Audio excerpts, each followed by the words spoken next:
갈릴레아 카나에서 혼인잔치가 있었는데 예수님의 어머니도 거기에 계셨다.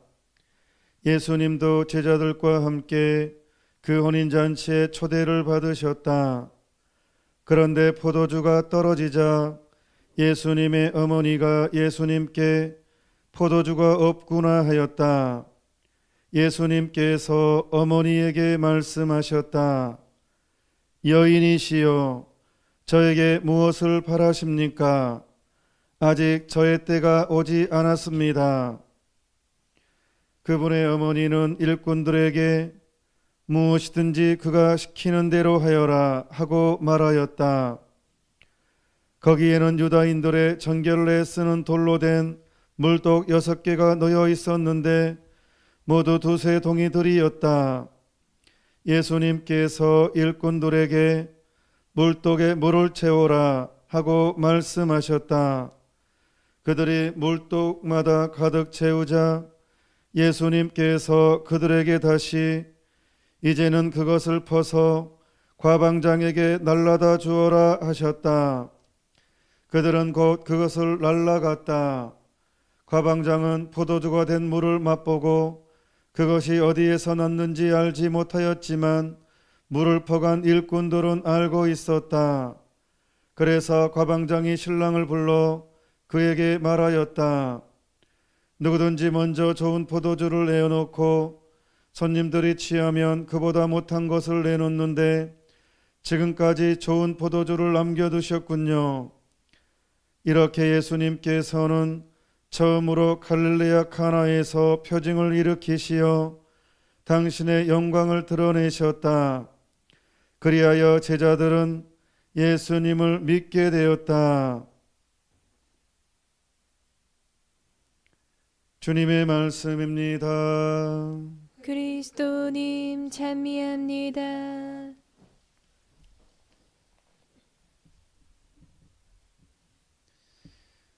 교황 요한 바로 2세께서는 성인이 되셨죠. 위대한 대성인이시죠. 교황 이제 돌아가시기 마지막에 요한 바로 2세 교황님은 정말 많은 문헌들을 회칙, 권고, 여러 가지 지침들을 신앙에 흔들리는 전 세계 천주교 신자들을 위해서, 가톨릭 신자들을 위해서 중요한 문헌들을 정말 많이 선포했습니다. 그런데 그 많은 문헌 중에서 가장 돋보이는 것 2가지를 뽑으란다면 역시 교황님 마지막에 돌아가시기 마지막에 선포하셨던 교회는 성체성사로 산다. 그리고 이제 돌아가기 직전에 선포하셨던 교회 동정 마리아의 묵주기도입니다. 교회는 성체성사로 산다는 것은 오늘 빛의 신비를 우리가 묵상하면서도 느꼈듯이 정말 가톨릭 안에 가장 무서운 잘못된 사상 중에 가장 무서운 것 중에 하나가 성체를 상징으로만 받아들인다는 것, 성체를 실제로 하느님의 사르스, 이게 살덩이, 핏덩이 그 뜻이거든요.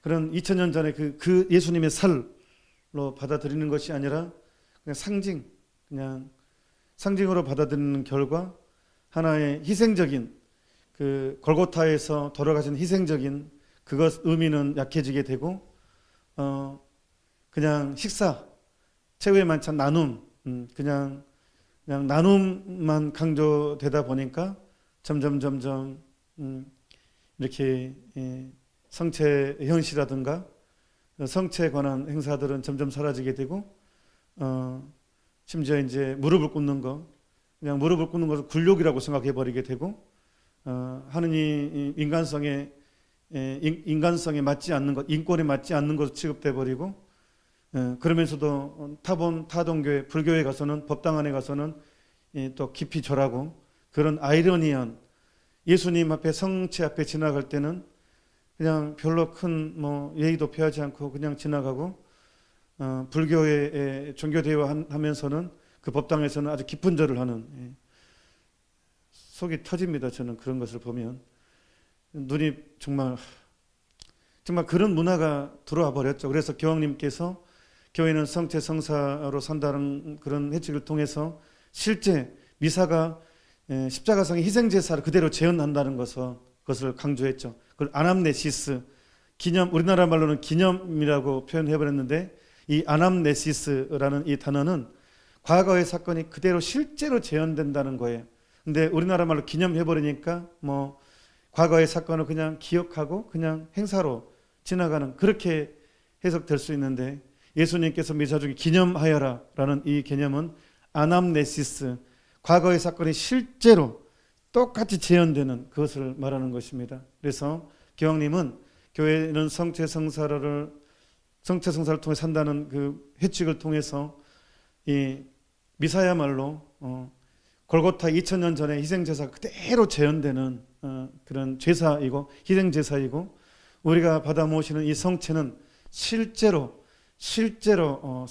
사르스, 살과 피라는 것을 선언한 것이고, 다시 한 번 더 분명하게 강조한 것이고, 미사는 잔치다, 잔치인데 세상에서 말하는 엔터테인먼트, 먹고 마시고 춤추고 그런 의미의 잔치가 아니라 회개한 이들의 영적인 잔치, 진정한 우리는 하느님을 만나면서 정말로 영적인 내 마음속 깊은 데서부터 나오는 희열이 있죠. 그런 의미 잔치를 구분해서 말해줬어요. 세상에서 말하는 잔치와 영성적인 잔치 차이를 교황님께서 분명히 구분을 해주셨고, 진정한 영적인 잔치임을 다시 한번 선언했죠. 이것이 바로 교회는 성체 성사로 산다. 그래서 교황님은 성체 앞에서 무릎 꿇는다든가 이런 것들은 다시 이제 더 깊은 신심을 가지고 이루어져야 된다라고 이제 정리를 하십니다. 그 다음에 이제 확정적으로 또 동정마리아의 묵주기도라는 이제 문헌을 내셨어요. 교황님의 요한 바로 2세 교황님의 마지막 문헌입니다. 여기에서 이제 교황님은 위대한 또 다른 것을 만들어냈죠. 그게 이제 빛의 신비를 추가하셨죠. 묵주기도에 환희의 신비가 있죠. 예수님의 탄생, 그 다음에 고통의 신비, 우리 죄가 어떻게 씻겨졌는지, 예수님이 우리를 어떻게 사랑하셨는지, 이가 이제 고통의 신비 이게 나와 있고, 그다음에 영광의 신비는 예수님께서 실제로 부활을 하셨고 우리에게 어떻게 활동하시고 또 성령 강림을 통해서 하느님 나라가 어떻게 성장하고 있는지에 대한 것이 사도신경의 내용들을 아주 짧게 요약하게 된 게 이제 영광의 신비죠. 근데 교황님이 이 동정마리아의 묵주기도를 선포하시면서 예수님의 공생활이 빠져 있다. 공생활을 집어넣은 게 바로 이제 빛의 신비입니다. 그래서 우리 삶 안에 구체적으로 복음의 맛을, 우리 안에 복음을 살아갈 수 있도록 더 구체적으로 제시해 주는 아주 위대한 선언이고 교회에 큰 선물을 주신 것입니다. 거기에 이제 빛의 신비, 오늘 2단을 해설을 하겠습니다. 빛의 신비 2단이 뭡니까? 예수님께서 카나의 혼인잔치에서 첫 기적을 행하심을 묵상합시다. 이게 그렇게 중요하냐? 남의 집 결혼에 왜 교회에서 이렇게 전세 가톨릭 신자들이 기념해야 되느냐? 남의 집 결혼식인데 그것이 아닙니다. 자, 어떤 일이 벌어졌느냐? 이쪽 전라도에서는요, 큰 잔치일수록 빼서는 안 되는 음식이 있습니다. 꼭 지금은 좀 그게 희박해졌는데 옛날에는요, 정말로 이 잔치에는 반드시 아무리 힘들어도 이 음식만큼은 준비를 해야 했었어요. 그것이 홍어였어요. 홍어. 이쪽 지역에 특히 이제 영산강 주변으로 나주, 광주, 목포 이쪽 라인으로 제가 저쪽 살았던 쪽은 또 어릴 때 홍어를 먹진 않았는데, 아무튼 저쪽 나주, 영산포, 광주 이쪽 라인으로는 홍어는 정말 중요한 잔치에 없어서는 안 되는 굉장히 중요한 음식이었습니다. 근데 그런 것처럼 이스라엘에서는 혼인잔치에는 절대로 떨어져서는 안 될 음식이 있었습니다. 그게 바로 포도주였습니다. 포도주는 어떤 의미였냐 그러면 풍요로움, 그 다음에 포도주는 당시에 이 중동에서는 에너지 원도 됐고 청량 음료도 됐고, 그 다음에 활력을 줬어요. 우리나라에서 막걸리가 노동주에 굉장히 중요하거든요. 막걸리 농부들이 가난한 시절에 힘이 없을 때 막걸리가 되게 에너지원이어서 노동하는 데 있어서도 많이 먹어서 문제지 굉장히 중요한 간식이었어요. 그런 것처럼 이스라엘에서는 포도주가 더 중요한 것이었고, 더군다나 구약 성서에 보면 인간과 하느님의 관계를 신랑과 신부의 관계로 묘사를 합니다. 우리가 구약을 보면 놀라울 때가 한두 번이 아니죠. 하느님과 인간을 세상에 신랑과 신부의 관계, 그래서 아가서가 삼류 연애소설 같은 그 아가서가 구약 성서의 백미라고 이야기를 합니다. 그렇기 때문에 이스라엘 사람들은 열심한 신자들 사이에서는 이 혼인잔치가 하느님과 인간의 결합을 미리 예표한다, 미리 보여준다라고 생각했기 때문에 그만큼 이 중요했었어요. 더더욱 이 종교와 결합했기 때문에 이 혼인은 굉장히 중요한 것고, 그 중요한 것에 포도주는 없어서는 안 될, 떨어져서는 안 될 음식이었습니다. 만약에 이거를 준비를 잘못해가지고 포도주가 떨어지면 당장 말 듣습니다. 에이, 이번 이 집에 풍요로움이 사라진다. 에이, 자식도 많이 못 낳겠다. 이런 불길한 소리를 또 하는 사람도 있고, 또 실제로 준비 못한 것에 대한 탓을 돌릴 수도 있죠. 그래서 파혼의 사유도 됐고 그랬었습니다. 그러니만큼 이스라엘에서는 옛날에 예수님 시대 때 혼인잔치 포도주를 준비하는 것은 굉장히 중요한 일이었습니다. 그런데 예수님이 어떤 분이었습니까? 당시에 나름 인기가 있었어요. 초창기이긴 하지만 그래도 12사도들이 따라 붙을 만큼, 예수님이 그 집에 방문하는 순간 혼자가 아니었어요. 이미 12명의 제자들이 있었잖아요. 왠지 느낌에 베드로 성인은 잘 먹었을 것 같고, 왠지 상당히 잘 먹었을 것 같고, 뭐 나머지 어부들이었으니까 얼마나 또 잘 먹었을 것 같아요. 12명이 일단 따라 들어갔죠. 성모님 계셨죠. 또 예수님이 가는 바람에 그 집하고 아무 상관이 없던 혼인잔치 아무 상관이 없었지만 예수님이 가는 바람에 예수님 때문에 많은 사람들이 또 따라 들어갔을 거 아니에요. 우리가 딱 느낌이 오잖아요. 그러면 이 혼인잔치를 준비한 사람 입장에서는 또 잔치에 못 오게 할 수는 없잖아요. 또 친척 예수님과 성모님이 분명히 갔다는 것은, 분명히 내가 가면 이 집에 또 그거 알면 갔다는 건 또 중요한 친척이었던 것 같고, 그러니까 예수님도 갔단 말이에요. 근데 사람들이 예수님을 추종하는 사람이 많았기 때문에 생각지도 못한 사람이 엄청나게 와버린 거죠. 그러니까 주인은 엄청 당황했지만 혼인잔치에 가라고 할 수 없잖아요. 예수님 보고 온 사람들, 예수님 따라 들어온 사람들 때문에 누구는 가고 누구는, 더구나 12제자들도 있고, 그렇기 때문에 이제 혼인잔치는 정말 성대했는데 문제는 그 덕분에 포도주가 떨어졌어요. 자, 어떤 면에서는 본의 아니게 예수님은 민폐를 끼쳤습니다. 요즘 같으면 차라리 축의금만 보내고 안 가는 게 더 좋았을 것을, 이럴 줄 알았으면 돈만 보내고, 근데 또 예수님이 너무 또 아끼는 사람이었던 것 같아요. 갔어요. 그러는 바람에 민폐가 됐어요. 이제 주인 입장에서는 포도주가 떨어져 버렸어요. 난리가 난 거죠. 이게 이제 엄청난 위기가 온 거예요. 정말 좋은 날인데. 이때 놀라운 것은 성모님이에요. 사실 내가 신경 안 써도 돼요. 어차피 잔치 주인공이 있고 그 집안 준비하니까. 근데 성모님이 어머니잖아요. 역시 어머니잖아요. 어머니라는 것은 공감 능력이 뛰어납니다. 그 혼인의 잔치에 굉장히 공감 능력이 뛰어나죠. 그 사람들의 마음을 읽어낼 줄 아는 게 공감 능력이죠. 상대방의 마음을 이해하고 읽어낼 줄 아는 것. 공감 능력은 사랑의 능력이기도 하죠. 그런데 그 당황한 얼굴을 보고 성모님은 내 일처럼 여겨진 거예요. 그리고 예수님 또 같이 갔기 때문에. 또 약간 성모님도 알죠. 괜히 예수님이 안 갔으면. 예수님이 갔으니까 포도주 떨어진 것도 분명히 떨어진 것에 영향이 있었단 말이에요.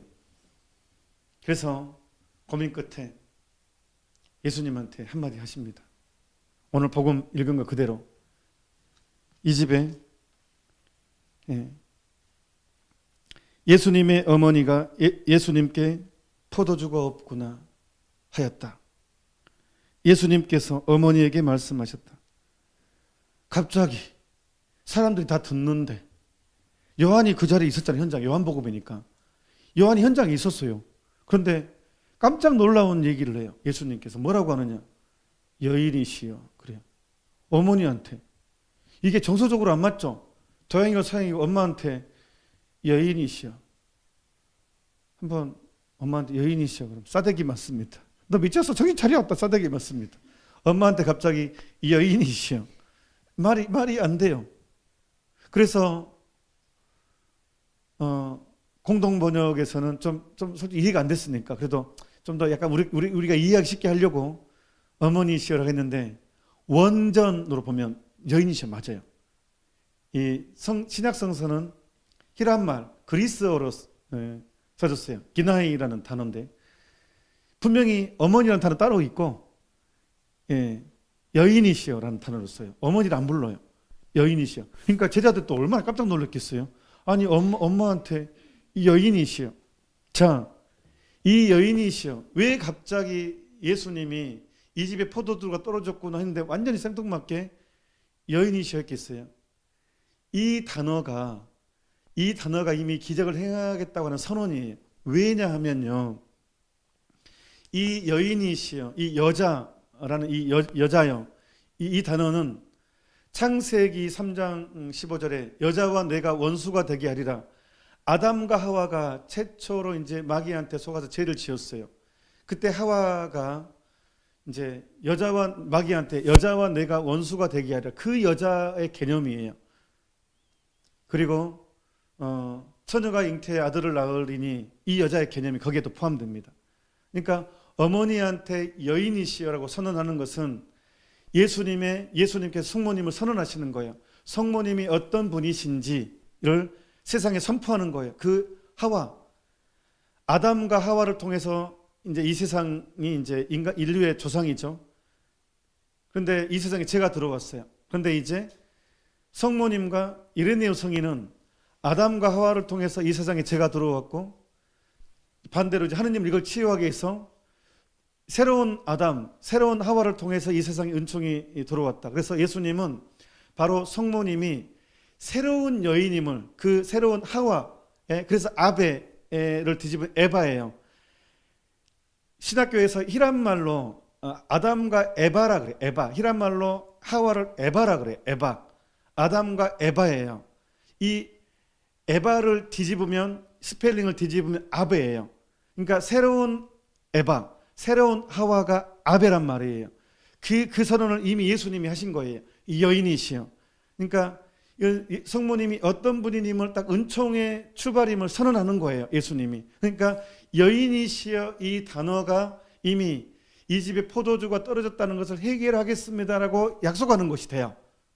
네, 그래서 그러면 여인이시여 저에게 무엇을 바라십니까? 아직 저의 때가 오지 않았습니다. 처음에 이걸 보면 거절하는 것 같아요. 누가 보더라도 아무리 좀 이렇게 이해력이 딸린 사람도 봐도 이것은 거절이에요. 여인이시여 저에게 무엇을 바라십니까? 아직 저의 때가 오지 않았습니다. 이 때라는 단어가 굉장히 중요한데 나의 때가 언제? 나의 때. 메시아로서 내가 세상에 복음을 선포할 때예요. 그러니까 예수님께서 한 여인의 사람의 아들로 태어났어요. 태어났는데 태초에 창세기 3장 15절에 이제 여자와 내가 원수가 되게 하놓고 이렇게 하가나서 아담과 하와를 이제 지상으로 쫓아낸 다음에 약속을 하죠. 때가 되면 너를 다시 복권시켜 주겠다. 그래서 이스라엘 사람들은 지금도 기다려요. 이게 유대교예요. 아직도 메시아를 기다립니다. 이게 유대교고 아니다 오셨다 2000년 전에 너희들이 죽였던 그 예수라는 분이 바로 메시아였다. 이게 천주교고 가톨릭교고 그리스도교입니다. 아니다 아직 안 왔다. 이게 유대교고. 그래서 지금도 기다려요. 왜냐 창세기에 다시 복권시켜 주기 위한 메시아를 약속했기 때문에. 그래서 이걸 보면 이제 창세 때 약속을 해서 태초에 삼위일체 하느님, 성부 하느님, 성령 하느님, 성자 하느님께서 약속 합의를 했어요. 이 인간을 구원하는 타이밍까지 다 약속해 놨어요. 그냥 하지 않고 하느님이 구원 계획에 의해서 이제 예수님이 메시아로서 세상에 회개하여라 하늘나라가 다가왔다라는 타임, 기적을 베풀 타이밍이, 하느님으로서 세상에 기적을 베풀 타이밍이 이미 태초에 창세 때 정해졌단 말이에요. 그래서 예수님이 한마디 하시는 거예요. 이 일은 나하고 상관이 없습니다. 그리고 아직 내 때가 되지 않았습니다 라고 해요. 그러니까 거절이죠. 그런데 성모님께서 하인들한테, 그러면 하인들 부를 일도 없어요. 거절당했으니까. 성모님은 우리가 봤을 때는 거절당한 것처럼 보이니까 누가 문백상 누가 보더라도 이건 거절이에요. 그래서 그러면 성모님은 따로 하인들을 부를 이유도 없어요. 알았다. 그 끝나면 돼. 알았다. 하고 끝. 근데 그렇게 말씀하시지 않아요. 하인들을 불러요. 그러니까 이미 우리는 모르지만 두 분 사이에서 이미 합의가 된 거예요. 게임 끝났어요. 눈빛으로 그냥 이미 여인이시여 그 말로 끝났어요. 이미 예수님이 성모님을 새로운 하와, 에바, 새로운 에바, 아베라는 걸 선언한 거예요. 그래서 무엇이든지 그가 시키는 대로 하여라. 시킬 거니까 예수님이 이제 행동을 할 거라는 걸 성모님이 알고 있기 때문에 이제 하인들을 불러서 무엇이든지 그가 시키는 대로 하여라라고 딱 부드럽게 얘기를 해요. 그러니까 또 예수님이 또 행동을 해요. 아직 내 때가 되지 않았습니다 해놓고, 나하고 상관이 없다고 해놓고 하인들한테 일을 시킨단 말이에요. 물을 부으라고. 하인들이 뭔 일이 돼? 왜 물을 부으러 한대? 하고 또 물을 부어요. 또 하인들이니까. 시키면 시키는 대로 하는 사람들이 하인들이니까. 이해가 되고 안 되고가 아니라. 그래서 물을 부어요. 그리고 그걸 떠가지고 가방장한테 잔치 책임자한테 갖다 주라고 해요. 하인들이 딱 물을 부었는데 색깔이 변하네. 어메나, 색깔이 변하네. 얼마나 놀랬겠어요. 아니 맹물을 갖다 부었는데 포도주색으로 바뀌어버려. 물이. 기가 막힌 현장을 직접 체험한 거죠. 그리고 벌벌벌 떨면서 대체 이게 무슨 일인가 하면서 이제 가방장한테 갖다 줍니다. 딱 술 마셔 보니 너무 기가 막힌 거예요. 아니 아직도 이 좋은 술이 있네. 보통은 잔치를 많이 오면 이제 물타기도 하고 이제 술 떨어지면 안 되니까 뭐 이렇게 좀 좋은 술을 먼저 내놓고 안 좋은 술은 또 이렇게 급하게 만든 거 나중에 내놓고 포도만 살짝 담근 술도 갖다 놓고 뭐 이렇게 나름대로 할 거 아니에요. 근데 이 가방장의 맛을 보니까 이미 떨어질 때가 됐는데 이 정도 많은 군중이 왔으면 좀 이제 완전 질 나쁜 포도주가 들어오겠다 했는데 너무 좋은 포도주가 온 거예요. 그러니까 가방장이 또 한마디 합니다. 주인을 불러서 참 칭찬하려고. 아니 지금까지 좋은 포도주를 남겨주셨군요. 아니 누구든지 먼저 좋은 포도주를 내놓고 술이 취한 다음에 좀 안 좋은 질 나쁜 걸 더 주는데 진짜 지금까지 이 포도주를 남겨두자면서 잔치 손님을 주인을 이제 이렇게 칭찬합니다. 주인도 하인들한테 눈치를 봤는지 어안이 벙벙합니다. 그리고 예수님 이제 알겠죠. 포도주 떨어졌기 때문에 난리 났는데 갑자기 예수님 행동을 지켜봤을 거 아니에요. 주인들도. 그래서 얼마나 감동과 감격을 했겠습니까? 자, 이것을 처음부터 지켜본 사람이 있습니다. 제자들. 옆에 있었으니까 예수님과 같이 음식을 먹고 있었으니까 성모님이 하는 얘기 다 들었고 깜짝 놀라게 성모님한테 여인이시여 하는 말도 충격이었고 또 분명히 우리가 들었을 땐 거절인데 성모님은 또 하인들을 불러서 그가 시키는 대로 하라고 했고 이것도 놀랍고 성모님은 또 예수님은 또 거기에 장단을 맞춰서 물을 부으라고 했고 갑자기 물이 포도주로 바뀐 이 모든 현장, 가방장이 불러서 칭찬한 모든 것을 제자들은 지켜봅니다. 제자들을 또 보통 사람들이 아니죠. 예수님이 위대한 세례자 요한의 정보를 얻어서 이분이야말로 우리가 기다리던 분이다라고 나름 그물도 포기하고 배도 포기했어요. 가정도 포기했는데 나름 의심도 되죠. 기분이 좋을 때는 내가 믿는 분이 이분인 것 같아 라고 이렇게 하다가도 약간 아닌가 이게 헷갈려요. 이게 좋은 분인 것 같은데 좀 헷갈린다. 이런 상태에 있었어요. 그런데 이 모든 것을 지켜보면서 제자들은 이제 드디어 뭐라고 나옵니까? 이렇게 예수님께서는 처음으로 갈릴리아 카나에서 표징을 일으키시오. 이 단어가 중요합니다. 이제 메시아로서 당신이 드러난 거예요. 표징을 일으킨 것이니까. 당신의 영광을 드러내셨다. 그리하여 제자들은 예수님을 믿게 되었다. 퍼펙트. 게임 끝났습니다. 제자들은 예수님을 믿게 되었다. 믿음의 대상이 된 거예요. 최초로. 이게 요한복음 2장 5절의 감동스러운 내용입니다. 호린잔치에 갔다가 자 보십시다. 예수님께서는 나하고 상관이 없고 아직 내 때가 되지 않았다고 분명히 말씀하셨어요. 그런데 성모님이 이 집에 포도주가 떨어졌구나 이 한마디로 태초에 삼위일체 하느님이 정해놓은 그 구원의 때가 앞당겨져 버렸어요. 제 말이 틀렸나요? 제 말 틀렸어요? 아니잖아요. 복음 그대로 제가 해석했잖아요. 제가 뭐 양념을 넣었나요 여기에? 안 넣었어요. 그대로. 예. 성모님의 말 한마디에 하느님의 구원 계획이 앞당겨졌어요. 때가 앞당겨졌어요. 당신의 영광을 드러냈어요. 예. 하느님의 영광이 삼위일체 하느님의 계획이 수정돼요. 성부 하느님, 성령 하느님, 성자 하느님의 태초의 구원 계획이 앞당겨져 버립니다. 수정돼 버립니다. 성모님 말 한마디에. 이것이 바로 성모님의 전구의 힘입니다. 얼마나 어마어마합니까? 성모님이 우리 구세사에서 얼마나 중요한 역할을 하시는지, 성모님이 한 피조 인간에게 얼마나 크게 양보하셨는지, 얼마나 큰 구원의 도구로 쓰시는지, 우리한테 얼마나 큰 변호자로 쓰시는지. 다른 사람이 부탁했으면 됐겠습니까? 택도 없는 얘기죠.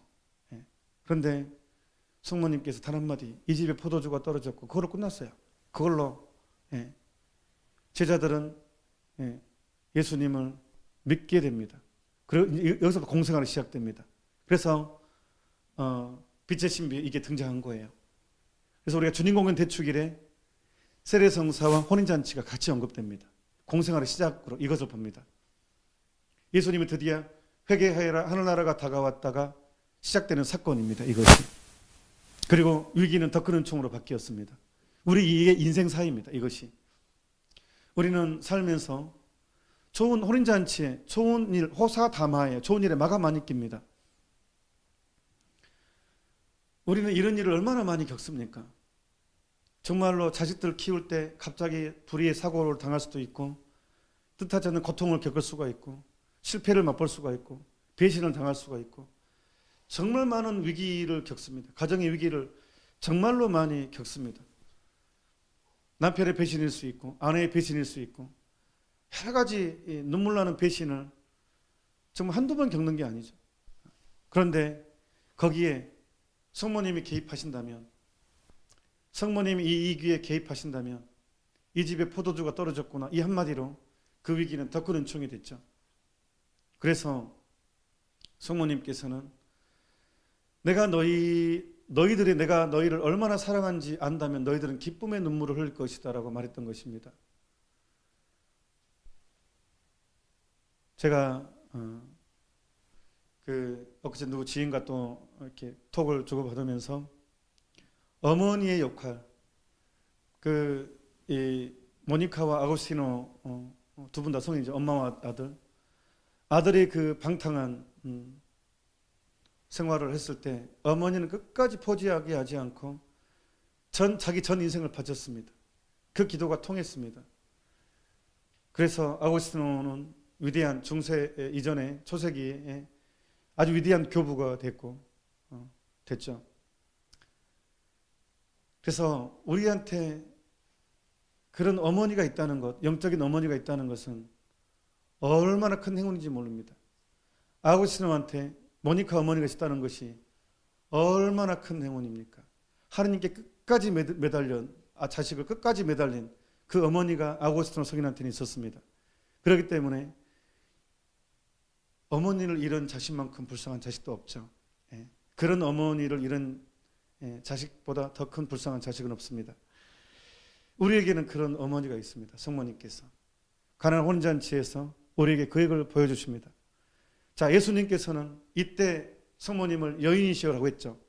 성모님을 선언했죠. 새로운 아베가 됐죠. 그래서 EVE를 에바를 뒤집으면 아베가 돼요. 그래서 아베 마리아예요. 자, 그래서 또 한 번 예수님은 성모님을 어머니라 말하지 않고 여인이시여라고 또 한 번 얘기하죠. 언제 얘기합니까?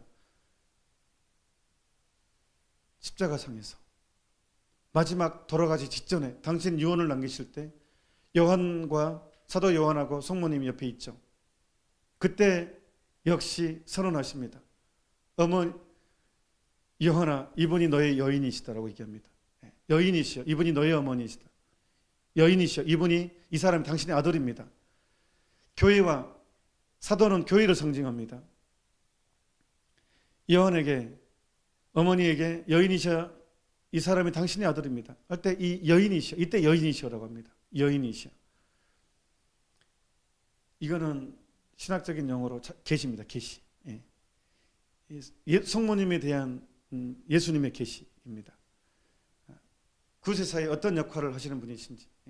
그래서 2차 바티칸 공의회 문헌에 바로 성모님을 새로운 에바, 새로운 하와로 선언을 합니다. 이미 2차 바티칸 공의회 때문에 그렇게 선언하는 것이 아니라 이미 초세기 교부들도 이레네오 교부는 이미 그렇게 선언을 했어요. 성모님은 새로운 에바, 새로운 하와 이렇게 선언을 했죠. 아담과 하와를 통해서 에바를 통해서 이 세상에 죄가 들어왔고 예수님과 성모님을 통해서 이 세상에 은총이 들어왔다. 이렇게 병렬 구조로 이렇게 하느님께서는 똑같이 완전히 완벽한 분위기 때 맞추신다 모든 것을 그렇게 이제 선언을 하죠. 그리고 초세기부터 이 세상은 그대로 이어져 왔고 2차 바티칸 공의회에서 아예 이제 더 공적으로 선언을 했죠. 이미 믿어 알고 있던 바를. 빛의 미단이 바로 그래서 예수님께서 카나의 혼인잔치에서 첫 기적을 행하심을 묵상합시다입니다. 그래서 공생활이 예수님께서 회개하여라 하늘나라가 다가왔다고 선언했고 이것은 성모님과 함께 이루어졌다는 것입니다. 성모님과 함께. 그래서 여러분 성모님 신심은 예수님이 먼저 선언하셨습니다. 성모님에 대해서 예수님이 먼저 선언하신 내용이고 예수님께서 먼저 증언하셨고 예수님께서 성모님이 우리 신앙 영성생활 안에서 어떤 역할을 하고 있는지를 가장 잘 드러내 보여준 것입니다. 교황 요한 보로이스께서도 솔직히 그런 학교 다닐 때 이제 사춘기 때 그런 고민을 했었습니다. 너무 성모님 그러면 예수님과 멀어지지 않을까라는 걱정을 했었습니다. 근데 몬포 루도코 성인의 성모님께 대한 참된 신심이라는 책을 읽고 나서 바로 무릎을 치면서 깨달았습니다. 성모 신심이야말로 삼위일체 신비의 정중앙에 들어가 있는 것이다. 우리가 성모님 할수록 예수님과 멀어지는 것이 아니라 예수 성심 가장 깊숙이 들어간다는 것, 절대로 그럴 수가 없다는 것, 멀어질 수가 없다는 것이 섭리입니다. 그분의 역할 소명 때문에 그렇습니다. 여러분 성모님 하는 것을 두려워하지 마십시오. 어머니를 모실 때 보다도 완벽하게 예수님의 제자가 되고 결국에는 나도 성모님처럼 예수님을 사랑하게 됩니다. 우리 인생에는 위기가 많이 옵니다. 이 위기가 은총으로 되게 하는 것은 바로 성모님의 역할이 가장 오늘 복음 메시지처럼 가장 중요하게 다가올 것입니다. 성모님을 차지하고 있는 사람 세상에서 가장 복된 사람 중에 한 사람입니다. 왜냐하면 누구보다 가장 완벽하게 예수님을 누리게 될 것이기 때문입니다. 잠시 묵상합시다. 아멘.